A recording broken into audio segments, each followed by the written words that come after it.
The biggest question in Formula One right now is if Mercedes will become a threat again. Not when, but if. And this has been a question that, apart from last year, wasn't even conceivable. But here we are. Mercedes seem to be failing race after race, and no one's sure what to do about it. Until now, as Mercedes has just released their plans and timeline on getting back to the front. Let's dive into their comments and when we can expect them to be back at the front again. Unfortunately for their fans, Mercedes team principal Toto Wolff estimates that it will take 6 to 12 months for Mercedes to catch up with Red Bull's knowledge required to maximize the performance of the current generation of Formula One vehicles. Mercedes is making big steps in the wind tunnel, according to Wolff, as it pursues a concept change that it thinks will unleash higher performance possibilities. But given the fact that Red Bull has an enormous amount of knowledge about the ground effect cars, it could take some time. On the other hand, he also believes that as the Red Bull idea matures, the gap of improvement will unavoidably slow down, allowing Mercedes to make relative gains. But will this be in time for Mercedes to challenge for wins this season, or maybe even next season? I think the lag is probably between 6 and 12 months because that's the time it took for us to figure out what was actually happening with the car, said Wolff when asked how long it would take to catch up in terms of level of understanding Red Bull has of the car. And that means we just need to have double the development speed, a stronger development slope. Their gains are going to be incrementally smaller if the concept is mature. I think aero-wise, wind tunnel time can help a bit, but not hugely. It's just we've got to get our act together, and if we fundamentally understand where we need to put the car, then the steps are going to be large, but we need to be perfect. The reference to 6 to 12 months should not be seen as a goal period for Mercedes to equal Red Bull on track, as Mercedes is motivated to do it as soon as feasible. But this period could be what it takes to get back to Red Bull's current level, but they have to stay aware of Red Bull's upgrades as well. Although Mercedes has mentioned its downforce disadvantage as a crucial factor, what really counts is not only being able to produce the amount of downforce that Red Bull can, but also being able to fine-tune the aero map and characteristics to optimize that performance using the amount of downforce the cars create. But why is Mercedes lacking? The sidepod concept has received a lot of attention, with Mercedes stating, even before the first race of the season, that it had a modified version planned for the 6th race of the season at Imola in May. Technical Director Mike Elliott acknowledged that packaging alterations must be made under the bodywork to suit this sidepod, which he described as distinct from the Red Bull design and distinct from the existing Mercedes Zero sidepod design. Yet the upcoming change is more than just the sidepod. The underfloor is the main point of the existing F1 car concept, and it's the starting point of any revisions. What occurs next is that it is optimized as part of a very complicated and interacting network of airflows, both on and off the bodywork. In comparison to Red Bull, Mercedes clearly has a knowledge gap in this area. To be honest, perhaps we've adopted the word concept to mean sidepod, said Trackside Engineering Director Andrew Shovlin, when asked to explain what is meant by a concept change. What we're doing is looking at bigger departures in what we've been doing. So this car is an evolution of the car that we had last year. A lot of that is tied around where we've got the side impact structure.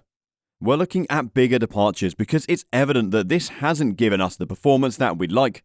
Saying that, there are other areas of the car that we know that we need to improve as well.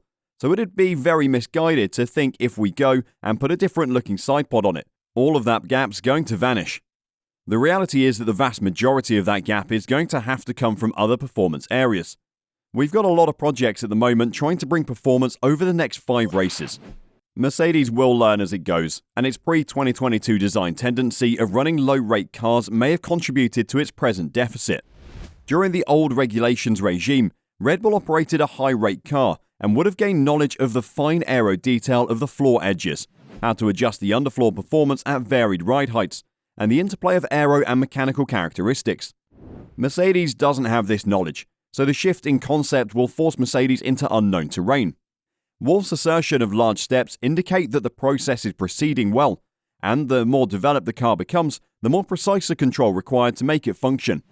There may be blockages ahead that cause progress to be momentarily reduced until understanding of the aero phenomena involved grows. We haven't spent enough time on looking where they find performance, because it was important to re-find our own identity, which we did, said Wolff when asked if Mercedes understands why Red Bull and Aston Martin are having such success with their car concepts. And now it's only the second step in saying how we refine our car in order to catch up, And that, of course, means looking closely at these two cars and what they do, how they work, and what it is that we may be missing. Despite the fact that Mercedes only committed to this approach after the Bahrain Grand Prix, development on this alternate idea was already underway at the time. It explains its excellent developmental beginnings. Nonetheless, it will take time to make up for lost ground. This is evident not only in the performance disadvantage, which is roughly 0.7% based on the first 2 weekends, but also in the knowledge deficit.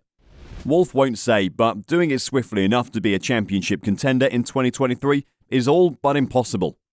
"We're just 2 races into this year," said Wolff when asked if it's realistic to make up the deficit to Red Bull. Is it realistic when we look at the gaps today? No, it's not. But we just want to give it all we have and then see what the outcome of that is.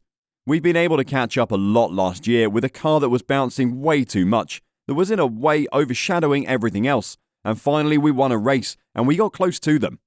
That needs to be the aspiration. But what changes will they need to make to ensure they get back to the top? Well, that's the big question. Toto Wolff has earlier stated that the current design has no holy cows and everything could be changed. But as the season goes on, the Mercedes boss had recently stated that even copying designs within regulations isn't off the table. Everything is permitted in the pursuit of silverware. Thus, Mercedes, having decided to take a different road, has spoken of good findings from its CFD and wind tunnel work, which it aims to unleash in the early parts of the European season. Although some of Mercedes' early adjustments will concentrate around the sidepods, the final concept shift will go far deeper and include components such as its setup window and ride height.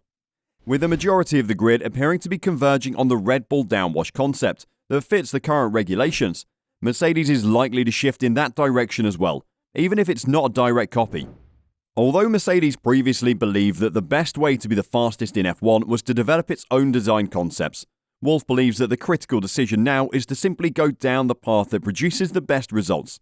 And if that means committing to the Red Bull design, he stated unequivocally that the team will do so. "I think at this stage we have no dogmatism of how the car should look like," explained Wolff. "It just needs to be the quickest possible race car. And if that car looks like a Red Bull or like SpaceX, I don't care. It just needs to be quick. And if it's a Red Bull, we'll put a little bull somewhere with a sticker, and I'll have no shame if it's quick." Although the sidepods have received a lot of attention in the new direction, Wolff believes that the main aspect is the holistic approach to where the car is run relative to the track and how it is set up. "I think the biggest changes that we made is actually looking at where we want to have the car set up in its sweet spot," he said. "We've been too slow last year, we've been too high this year, and now we believe we know what to land on. Obviously, everything else follows in terms of floor and bodywork that you want to achieve. So I don't want to sound too foolishly optimistic, but at least we see low-hanging fruit with things that are encouraging." What do you think? Will we see Mercedes sporting a Red Bull lookalike when we arrive at Imola? And will they be able to find performance with the new design, getting them back into the fight? Or will they need 6 to 12 months like Toto Wolff said? Let us know your thoughts on Mercedes' plans in the comments down below. Also, let us know what changes you would implement if it were up to you. Enjoyed the video? Don't forget to like and subscribe to the channel. This way you'll ensure you never miss any F1 updates. Thanks for watching and we'll see you in the next video.